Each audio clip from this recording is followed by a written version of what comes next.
My dad missed my college graduation to go to my brother's Little League game. He told me that night over the phone like it was a scheduling conflict, not an apology, an explanation. I'm a registered nurse. I've worked in emergency and critical care for 9 years, most of that at a level 2 trauma center in Memphis. One of the core skills in my work is triage, the rapid, accurate assessment of what is most urgent, what can wait, and what requires your immediate and full attention. You make these determinations. I want to say something about what a nursing degree from the University of Memphis had taken, not abstractly but specifically. Nursing school is intensive in a specific way that other academic programs are not. The academic load is heavy, and the clinical hours are additionally heavy, and they run simultaneously. In my final 2 years, I was in class, in lab, and in clinical placements across the city, at hospitals, at community clinics, in long-term care facilities. I was working part-time to fund the degree. I was studying for boards alongside completing coursework. The graduation was the end of 4 years that had been genuinely difficult. Not difficult in a way I hadn't chosen, but difficult in a way that had required continuous effort and had produced something I was proud of. I had earned that walk across the stage in a way that felt real and specific to the years that preceded it. My father had known the years. He had been present during them, at a distance, in the way that divorced parents are present at a distance, through occasional phone calls, through holidays, through a general awareness of my life that didn't always include specifics. He had known about the graduation. He had not come. I graduated third in my cohort. I don't say that for the purposes of this story, but because it is part of the accurate account of what the graduation represented. Third in a nursing cohort means something specific. It means the clinical hours, the board's preparation, the late-night pharmacology reviews, the simulation lab evaluations where you are being assessed in real time by instructors who do not give points for effort. It means 4 years of continuous work that produced a standing within a competitive cohort of people who were also working hard. I had earned that standing specifically. The graduation was the public acknowledgement of 4 years of specific and demonstrable effort. My father was not there for the public acknowledgement. That is the accurate account of what was missed, not just a ceremony. The acknowledgement of what the 4 years had been. Third in the cohort. That is the accurate account. The graduation was the public acknowledgement of that. The account is accurate. I hold it. I want to say something about what I do now when a significant professional milestone arrives and about how I communicate that it matters. After the October conversation with my father, I adopted a practice I hadn't used before. I tell people explicitly when something matters. Not to create obligation, but because I had learned that assuming people know something matters had not served me. My father might have appeared at the CCRN dinner even without me saying explicitly that the certification mattered. I didn't leave it to chance. I said it directly. He showed up. The cause and effect is not provable, but the practice of saying things directly had produced a different dynamic. I use the practice. Present, accurate, real, held. I tell people when things matter. That practice changed things. I want to say one more thing about the nursing degree and about what I do with it now. 9 years of emergency and critical care nursing means 9 years of applying what I learned in that building to real clinical situations with real outcomes. The degree did what degrees are supposed to do. It gave me the foundation for years of practice that have built something specific and real on top of it. The graduation was the moment of transition between the foundation and the practice. My father missed the transition. He has been present for some of the practice. Both of those facts are part of the account. I hold both. The account is accurate. I hold it. Foundation, then? Practice since. Both part of the record. Held, real, mine, accurate, present, held. Third in cohort. 9 years of practice. The degree worked. Real, precise. Mine. He has been present for some of the practice. That counts. This is the record. It is correct. 4 years. Third, the walk across that stage. Held, true, accurate, real, mine, foundation built, practice built on it. Both real. Present, held, accurate. The nursing degree built something. It is still building.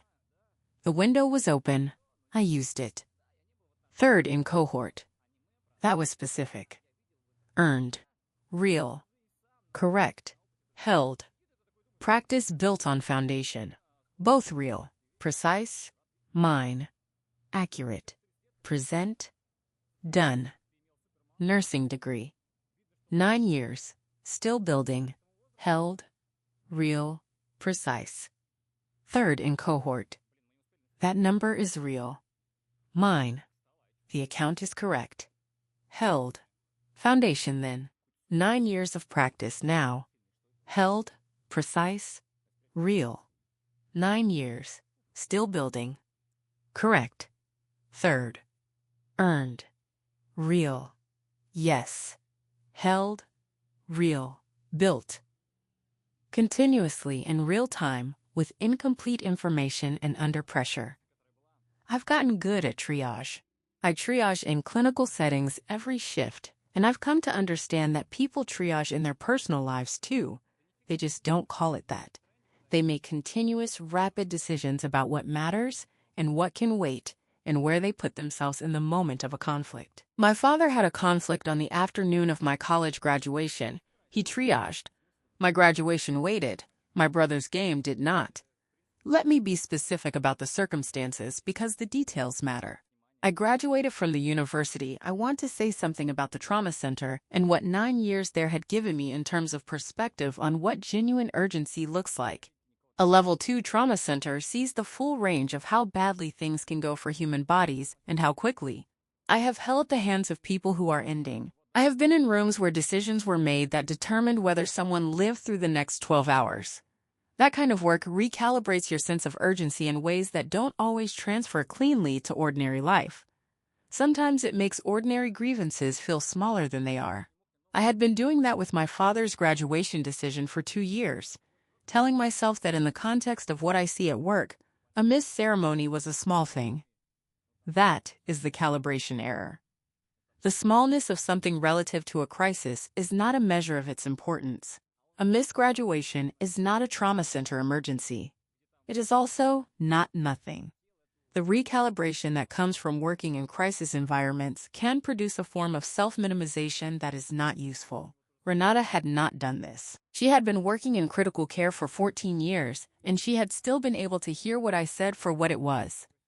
9 years in a trauma center produces a specific kind of perspective on what people do when they are in pain. I've seen people minimize significant things, and I've seen people catastrophize small things. The minimization is more common among people who have been told their whole lives that their pain is not significant. The catastrophizing is more common among people who have rarely had their experience validated. I recognized in myself a version of the minimization. I had been telling myself that in the context of what I see at work, a missed ceremony was a small thing. But the framework of what I see at work is not the framework for evaluating a missed ceremony. The right framework for a missed ceremony is a human one, not a clinical one. The clinical framework had been doing work I hadn't assigned it. It had been keeping my own pain in a holding category by telling me it wasn't acute enough to require attention. Clinical framework applied incorrectly to personal pain. I was doing that. Named it. Corrected. The account is accurate. I hold it. The recalibration I had done in my own case, telling myself the graduation was small in the context of what I see at work, is something I now watch for in the nurses I precept. There is a version of professional toughness that becomes self-minimization if you don't watch it. I've worked with nurses who have absorbed so completely the idea that nothing they personally feel is as important as what the patient feels that they've lost the ability to respond to their own distress as information. Distress is information. It is a signal. When you train yourself to ignore signals in your own system because the system is telling you other signals are more urgent, you eventually produce the chronic, unaddressed condition that I see in patients who come in after years of not coming in. The clinical framework taught me this. I had not applied it to myself. I apply it now. Present, accurate, real, held, distress is information. I apply that to myself now. I want to close this part of the account by saying something about what I do differently now with my own holding categories. I still use them. Holding categories are a real clinical tool and a real-life tool. What I do differently is audit them periodically. I look at what is in the holding category and I ask whether I have enough information and enough capacity to process it now. Sometimes the answer is not yet. Sometimes the answer is yes, and I've been avoiding saying yes because processing it requires something I've been unwilling to do. The audit is what Renata's question taught me. I do it regularly now. The graduation had been in the holding category for 2 years past when it could have been processed. That is the accurate assessment. I audit more regularly now. The account is accurate. I hold it. Audit the holding category. I do it now, regularly. Held, real, mine, accurate, present, held. Distress is a signal. I treat my own signals now. Real, precise, mine. I audit my holding categories, regularly, now. This is the record. It is correct. Audit. What's in there? Am I ready? Process it. Held, true, accurate, real, mine. Clinical framework for personal distress. Applied now. Present. Held. Accurate. I audit now. That is the difference. The window was open. I used it. Holding categories are temporary. I know this now. Real. Correct. Held. Signals in my own system. I respond to them. Precise. Mine. Accurate. Present. Done. I audit. I process. I don't let things hold too long. Held. Real. Precise. Audit the holding category. Standard now. Mine. The account is correct. Held. Temporary holding. Audit required. Done. Held. Precise. Real. Audit. Process. Done. Correct. Audit. Done. Done. Held. Audit done of Memphis with a nursing degree on a Saturday in May. The ceremony started at 2 in the afternoon. My brother's Little League game started at 11 in the morning, ran about 2 hours, and was 23 minutes from our house. The graduation venue was 40 minutes from our house. There was no overlap.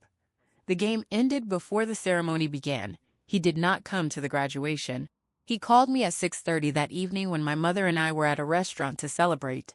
He said he was sorry he couldn't make it. He said the game had run long. I asked him what time the game had ended. There was a pause. He said around 1.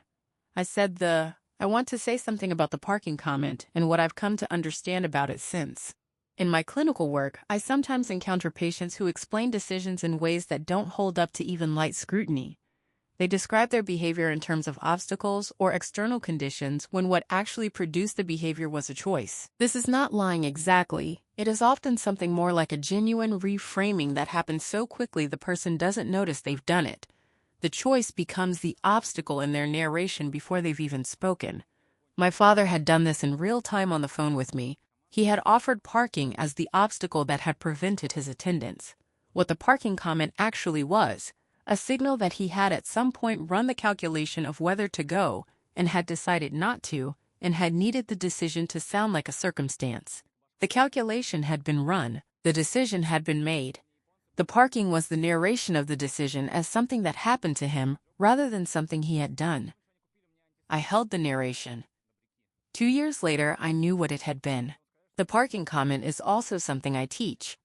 Or rather, the phenomenon it illustrates is something I teach when I'm precepting newer nurses. I tell them to listen carefully when patients explain why they didn't come in sooner, why they didn't fill the prescription, why they stopped the treatment.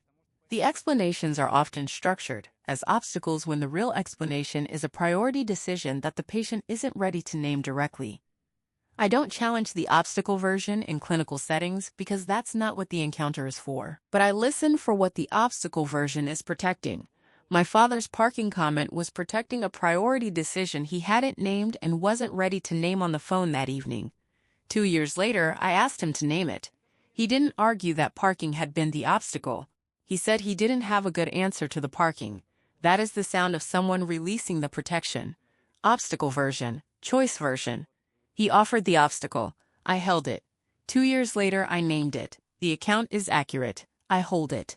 He released the protection. That was the moment.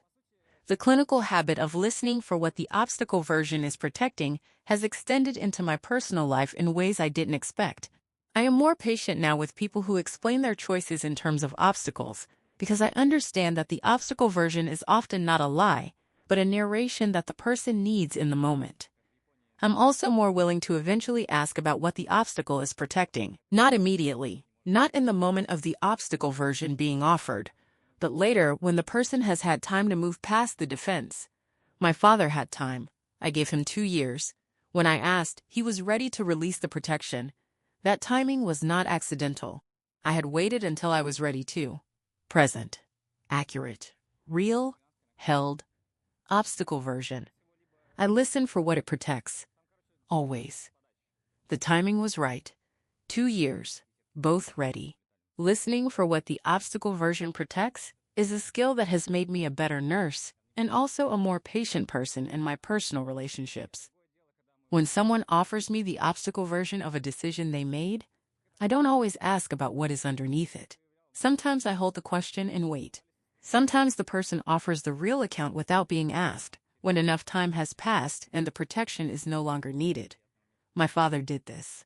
2 years after offering the parking comment, he was ready to say he had no good answer to it. The protection had served its purpose and he had put it down. I had held the question and waited for the right moment. The moment came. The question was asked. The answer was honest. The account is accurate. I hold it. He put down the protection. I had waited for that. Held. Real, mine. Timing mattered. Both ready. The moment came. Accurate. Present. Held. Obstacle version protects something. I know that. I wait. Real. Precise. Mine. This is the record. It is correct. Listen for the protection. Then wait. Then ask. Held. True. 2 years. He was ready. I was ready. Timing right. Accurate. Real, mine, listening skill. Made me better. Clinically. Personally. He put down the protection. The question was answered. Present. Held. Accurate. I listen. I wait. I ask when both are ready. The window was open. I used it. Real. Correct. Held. Obstacle version. I know what it protects. Precise. Mine. He released the protection. That was the moment. Accurate. Present. Done. Listening made me better. Both domains. Held. He was ready. I was ready. We talked. Real. Precise. Patient waiting. Practice now. Mine. The account is correct. Held. I listen for what is underneath. Always. Held. Precise. Real. Waited. Right moment. Both ready. Correct. Ready. Asked. Heard. Yes. Held. Listened. Waited. Ceremony started at 2. There was another pause. He said he thought it would be hard to find parking. Before I continue, if this story is landing somewhere for you, I'd love for you to subscribe and leave a comment. Tell me what city you're watching from and what time it is there. I read every single one. My name is Kezia. I'm 32 years old. I live in Memphis, and this is the story of what I said to my father when I finally named what that graduation had meant, not that night, but 2 years later. What he said back, and what my colleague in charge nurse Renata told me during a night shift that I think about almost every I want to say something about my brother, and what I feel about him in the context of this story, because he is present in the story through his absence, and that absence should be named accurately. My brother was 11 years old at the time of my graduation. He did not make a choice about whether my father came to my ceremony or to his game. He was 11. He played his game. He did what 11-year-old children do when their fathers come to watch them. He had no part in the decision my father made. I want to be clear about that because the story is not about my brother. It is about the decision my father made when both of us needed something on the same afternoon. I have a good relationship with my brother. He's become a good adult. He does not know this story is about a game he played at 11 years old. He does not need to know. I hold this story in its accurate proportions. My father made a decision. My brother played baseball. Those are different facts with different weights. I assign the weights correctly. The accurate proportions of this story include my father's full account, not just the graduation decision.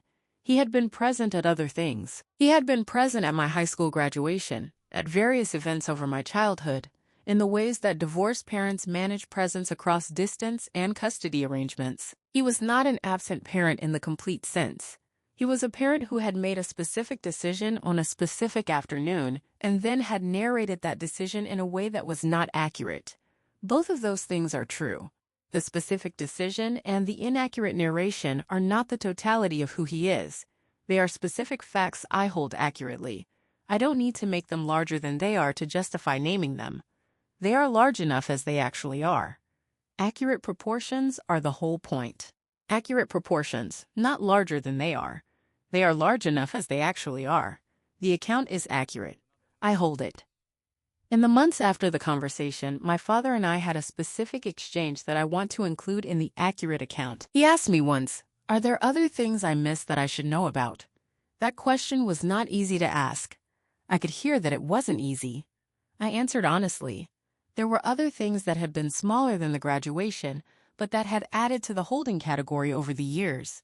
I named 2 or 3 specifically. He listened.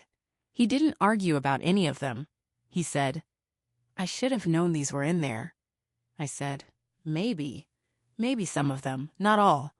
Some of them I had been managing so quietly that I hadn't given him access to the information. That was an honest accounting in both directions. I gave him the honest accounting. He received it. That exchange was the fuller clearing. Present, accurate, real, held. He asked what else was in there. He was ready to hear it.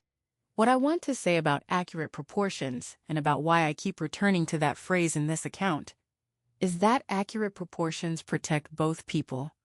When I make my father into only the person who missed the graduation, I lose the full account of him. When I minimize what missing the graduation meant, I lose the full account of what happened.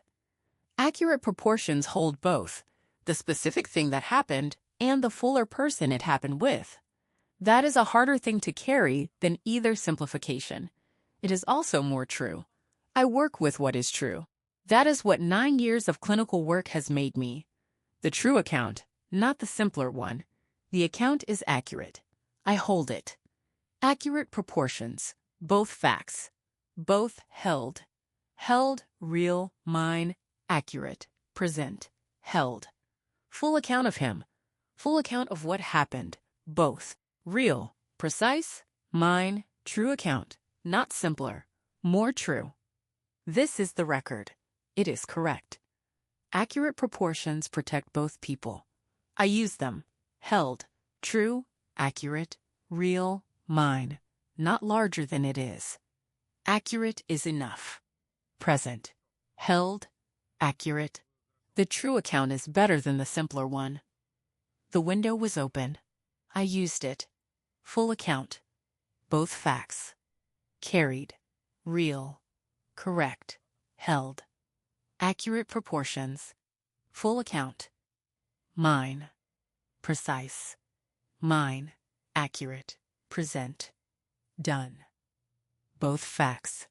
Both held. Both true. Held. Real. Precise. Accurate proportions. Carried. Mine. The account is correct. Held. Both true. Both carried. Full account. Held. Precise. Real. Full. Both. True. Correct. Proportions. Accurate. Yes. Full. Held. Time someone asked me about my family. Now I want to explain what 2 years of not naming it had looked like. I had done what I usually do with things I'm not ready to name. I had kept them in a specific part of myself that was organized but not addressed. Not buried. I knew it was there. Just categorized as something that required more information before I could process it correctly. In nursing terms, I had placed it in a holding category. Stable but not resolved. I had continued to have a relationship with my father during those 2 years. We talked on the phone. I went home for holidays. We ate at the same table.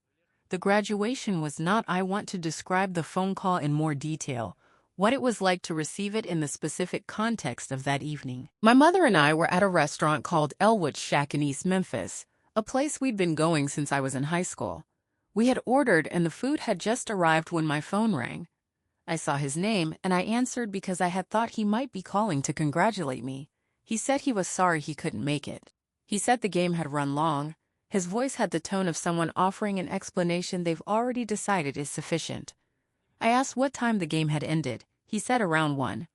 I said the ceremony started at 2. He paused. He said he thought it would be hard to find parking. I said okay. I said I'd talk to him later.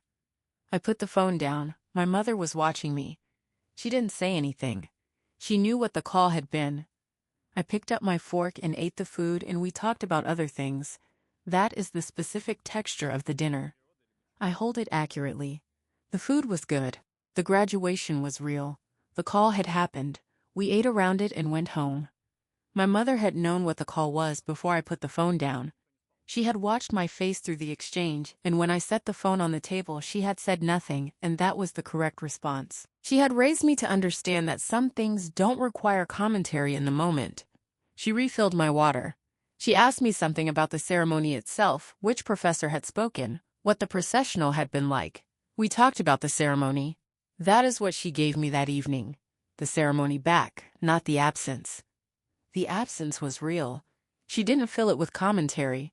She asked about the things that had actually happened. I answered about the things that had actually happened.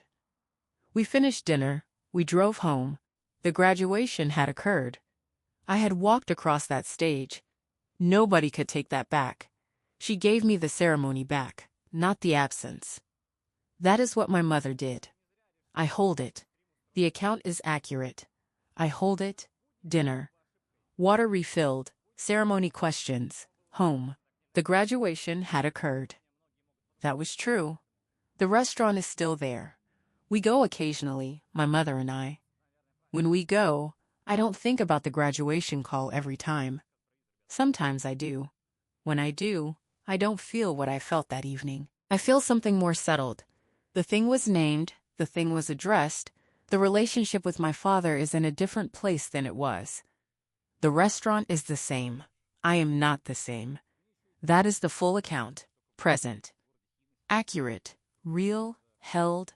The restaurant is the same. I am different. That is the account. My mother in the photographs. That is the record. Every shift I drive past the University of Memphis on my way to the hospital. I have been doing that for 9 years.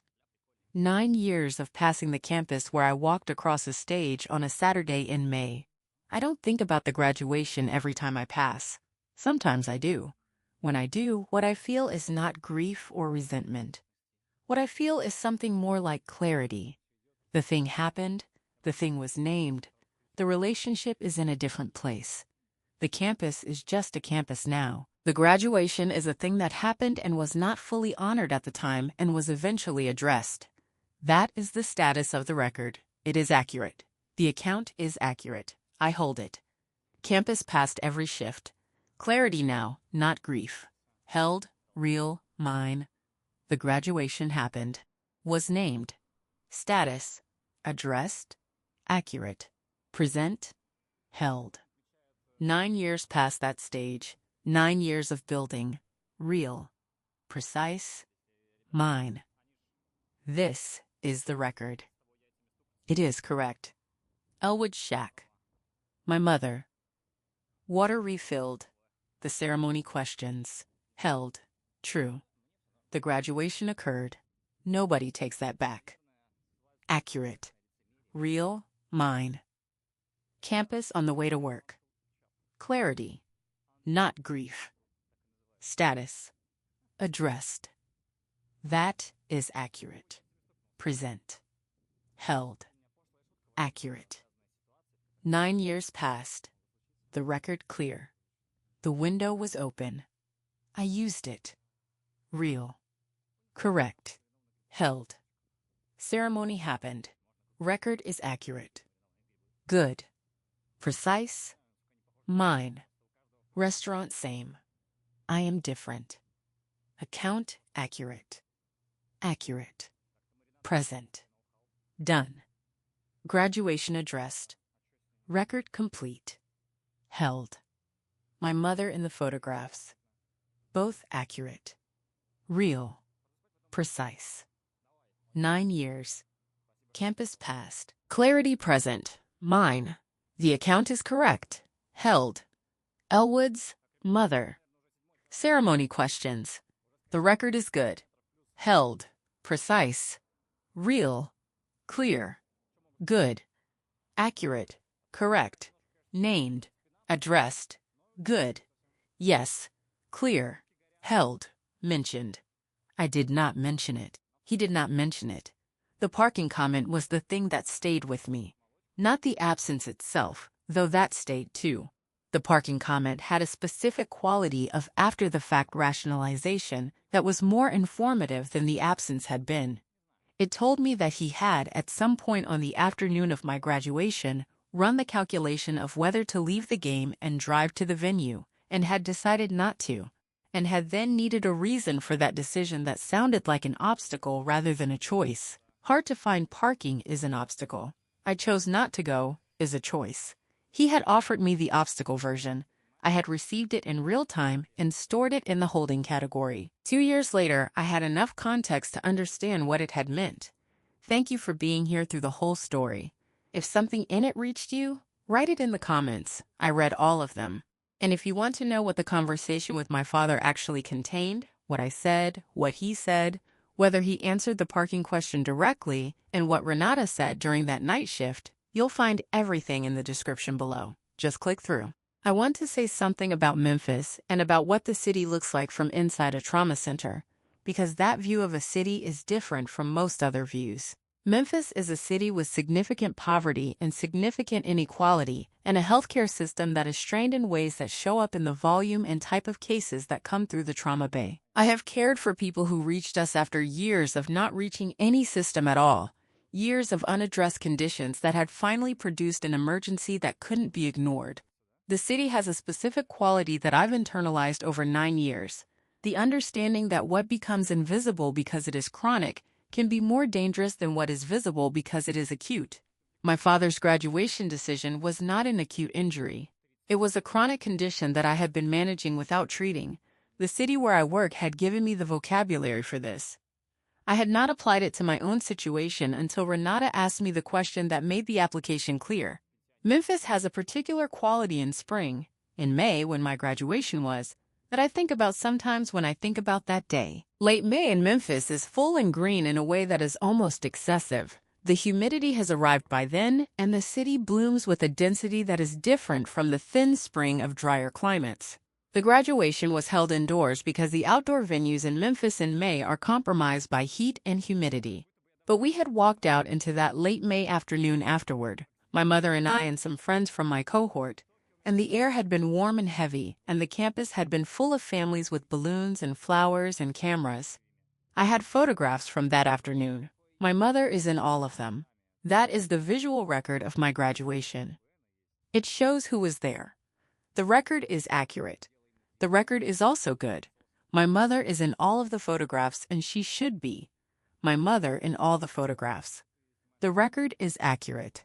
The record is also good. I hold both. The account is accurate. I hold it.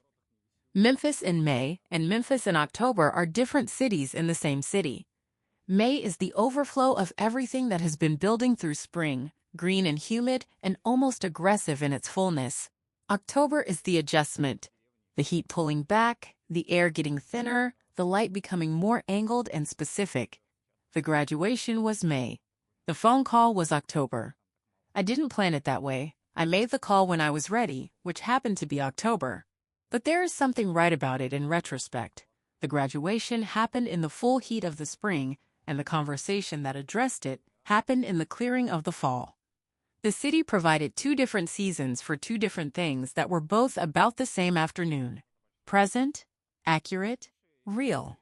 Held. May graduation. October phone call. 2 seasons. Same afternoon.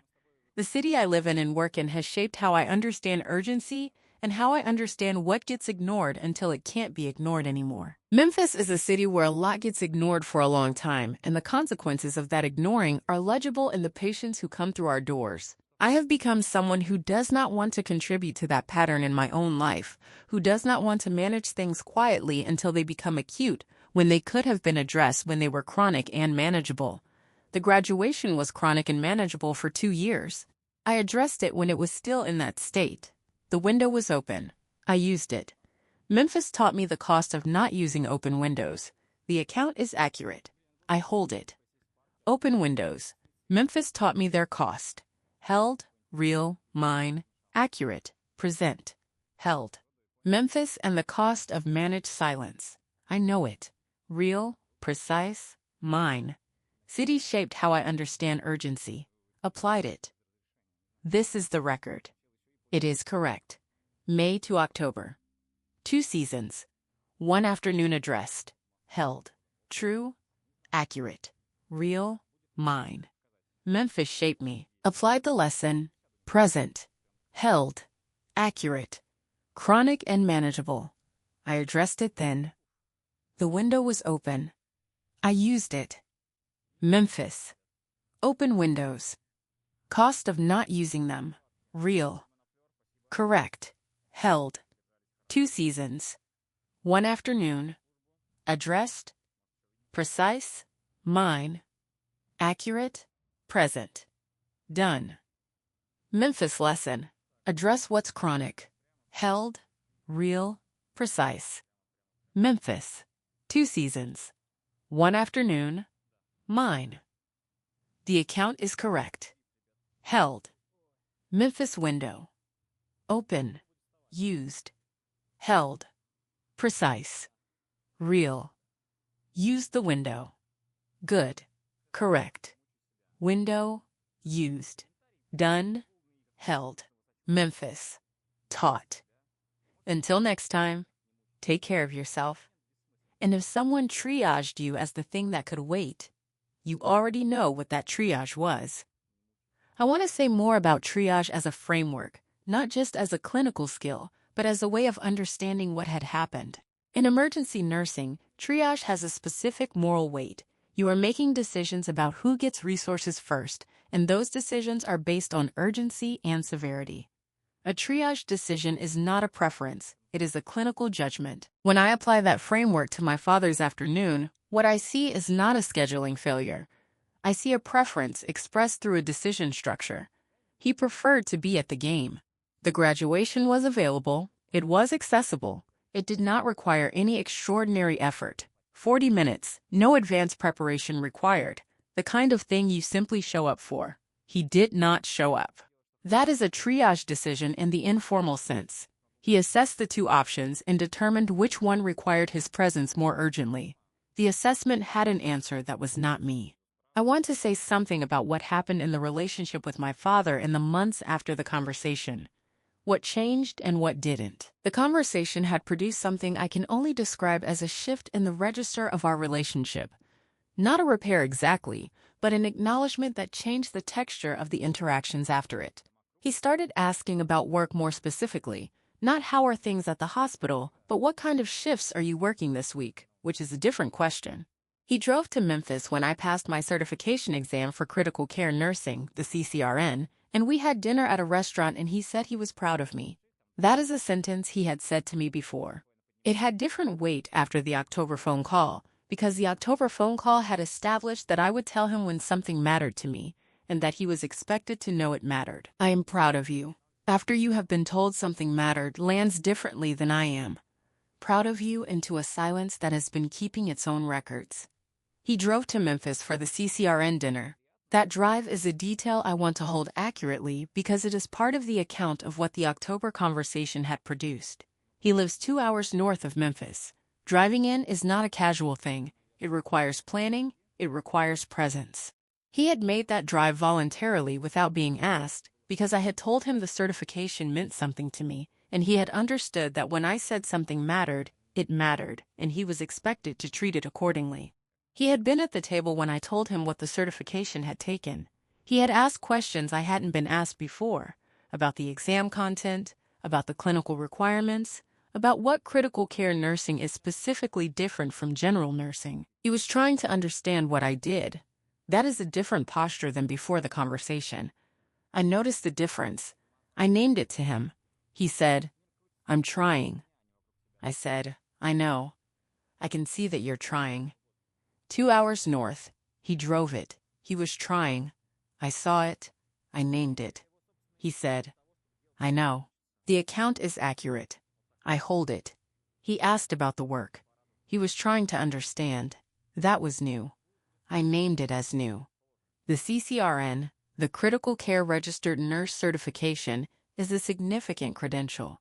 It requires specific clinical hours in critical care, a passing score on an examination that is known to be difficult, and a demonstrated competence across multiple domains of critical care practice. I had wanted it for 3 years before I sat for it. I had passed it on the first attempt. I had been genuinely proud of this in a way that I had learned, after the October phone call, to communicate directly. I had called my father the day after passing and said, "I passed the critical care exam and this is a big deal and I want to celebrate it." He had heard the directness. He had asked when I was planning to celebrate and whether he could be included. That question, "Can I be included?" was different from everything that had preceded it. He was asking to be included. I said yes.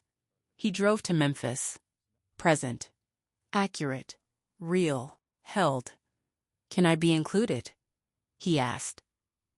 I said yes. He drove. He asked to be included. That was the change. My father and I have a standing phone call now. Not every week, every 2 or 3 weeks. That is a different frequency than before the October conversation, which was occasional and often initiated by holiday or occasion. The standing call was his idea. He proposed it about 6 months after the October phone call. He said, "I want to know more about what you're doing." I said, "Okay." We set a day and a time that has shifted a few times but has held in structure. On those calls, he asks about work specifically. He has learned some of the vocabulary of my field, not clinical detail, but enough to ask real questions about what I'm doing. That is the version of him that the October conversation made possible. I am in a relationship with that version now. The account is accurate. I hold it. Standing call. His idea. That was the version made possible. Held. Real. Mine. He asks about work now. Vocabulary learned. Real questions. Accurate. Present. Held. Standing call. His proposal. Every few weeks. Real, precise. Mine. This is the record. It is correct. CCRN. Dinner. He drove. He asked. Different. Held. True. Standing call. His idea. I said yes. Accurate. Real. Mine. He learns the vocabulary. Asks real questions. Trying. Can I be included? Yes. Present. Held. Accurate. He is trying. I see it. I named it. The window was open. I used it. Real. Correct. Held. Standing call. His proposal. Held. Precise. Mine. Every few weeks. Real questions. His idea. Accurate. Present.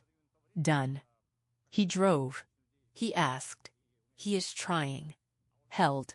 Standing call. I said yes. That matters. Real. Precise. CCRN. Dinner. His drive. His questions. Mine. The account is correct. Held. Trying is visible. Named. Real. Held. Precise. Real. Standing call. Real. Correct. Trying. Named. Done. Held. His idea. I want to say something about Memphis. about living and working in this city and what it has given me as a nurse and as a person. Memphis is a city with a particular relationship to urgency. The trauma center where I work sees the full range of what urgency looks like: acute trauma, chronic illness presentations that have been ignored until they become acute, the specific damage that comes from systems that don't respond until something has already reached crisis level. The city has taught me to see the difference between problems that are visible and problems that are quiet and accumulating. The graduation had been quiet and accumulating. 2 years of quiet accumulation is what produces a holding category that eventually requires full processing. Memphis had given me the framework, for I want to say more about Renata and what her question had opened. She had asked, "When you make the wrong triage call and you realize it, what is the first thing you do?" My answer had been clinical: name it directly, correct, course, document. When she said nothing else and walked away, I understood that she was asking me to apply that answer to my own situation, not to my father's, to mine. Not to the triage he had made at graduation, but to the triage I had been making for 2 years, placing the graduation in a holding category instead of naming it directly and correcting course and documenting.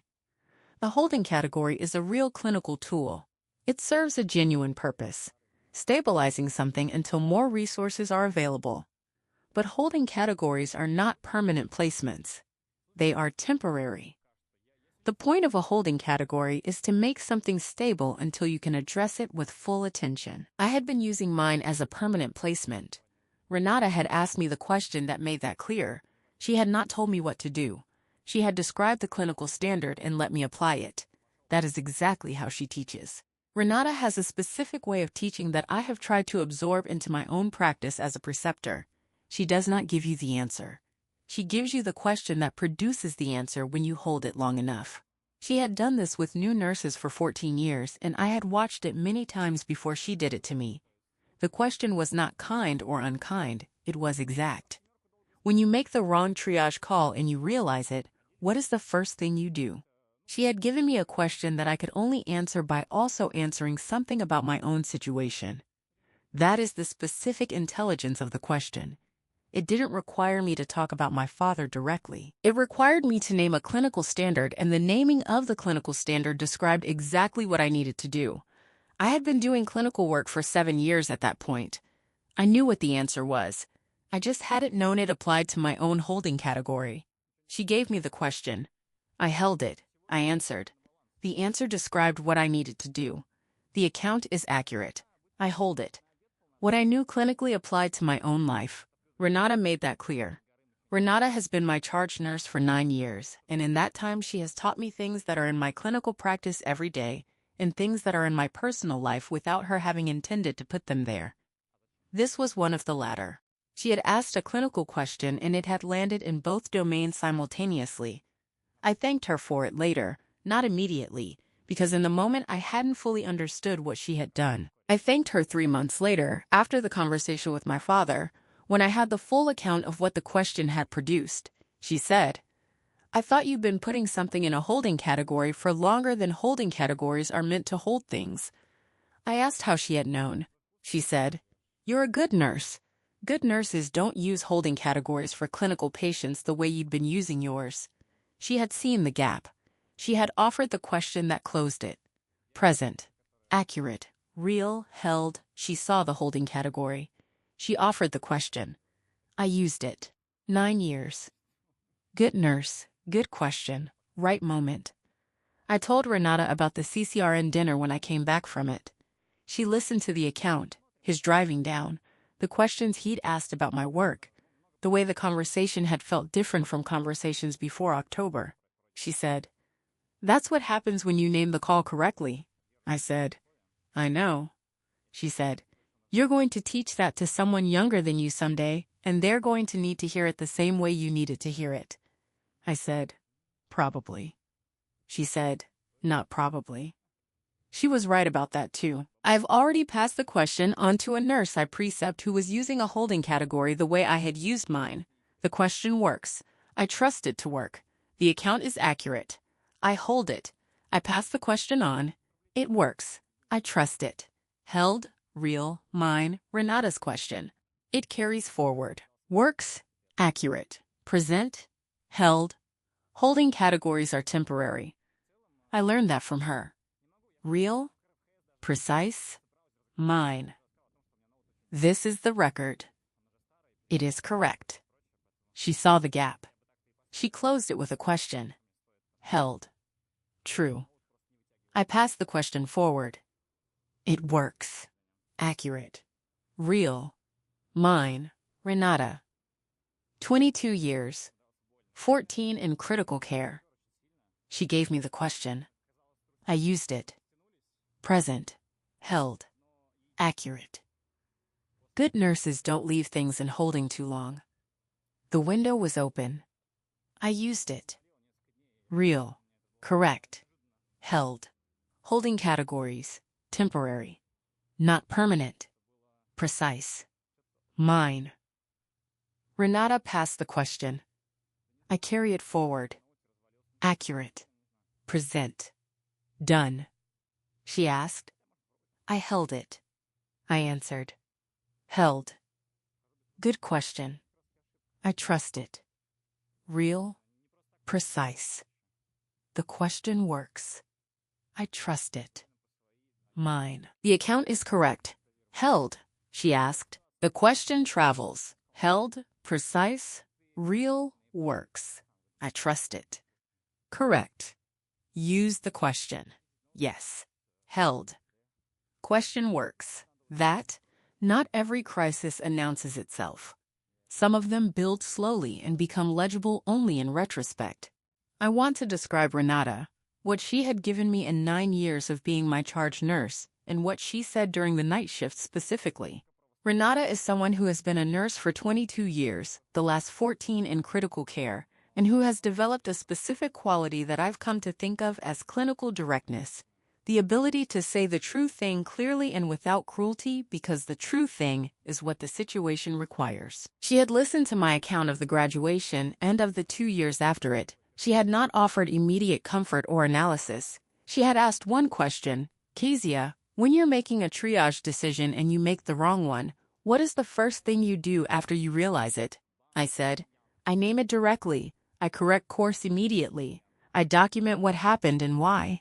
She said, that's right. She said nothing else. I sat with that for the rest of the shift. I understood what she meant by the time the shift ended.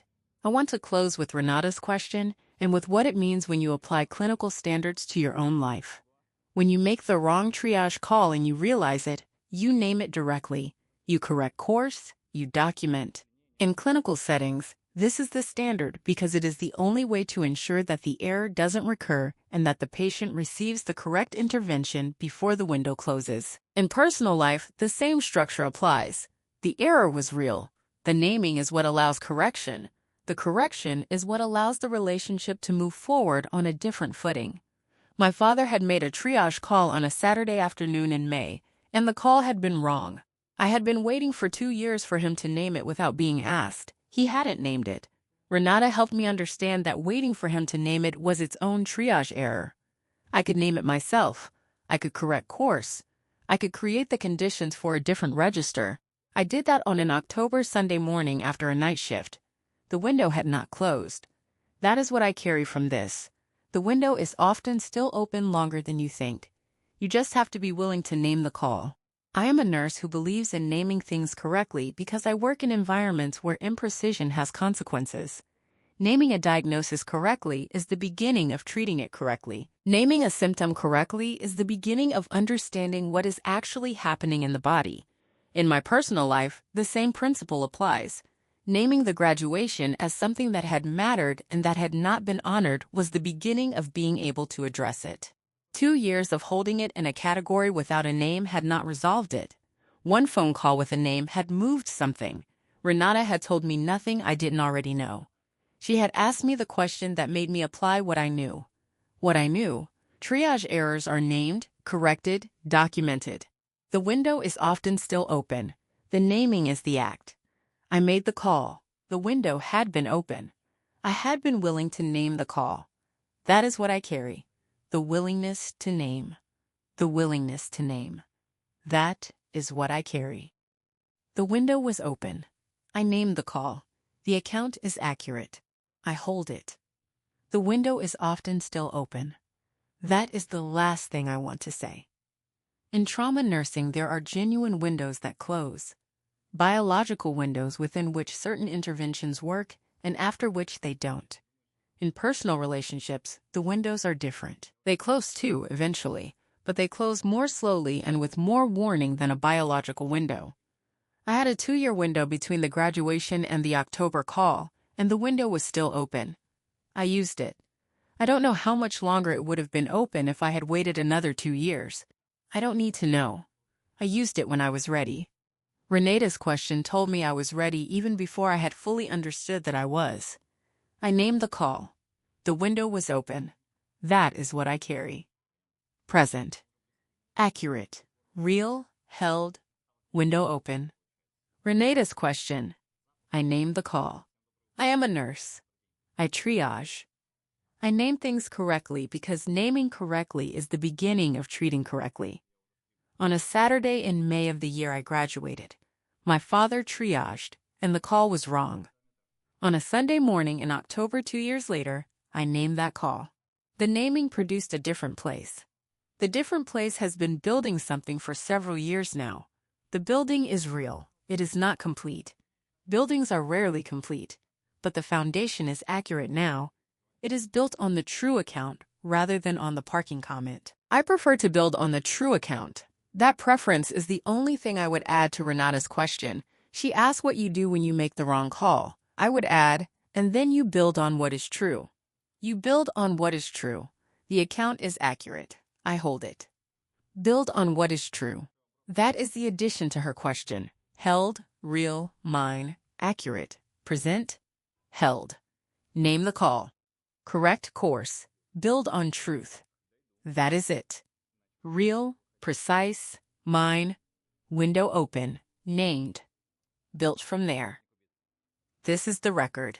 It is correct. Build on what is true. Always. Still. Held. True. Accurate. Real. Mine. The window was open. I named the call. Built. Present. Held.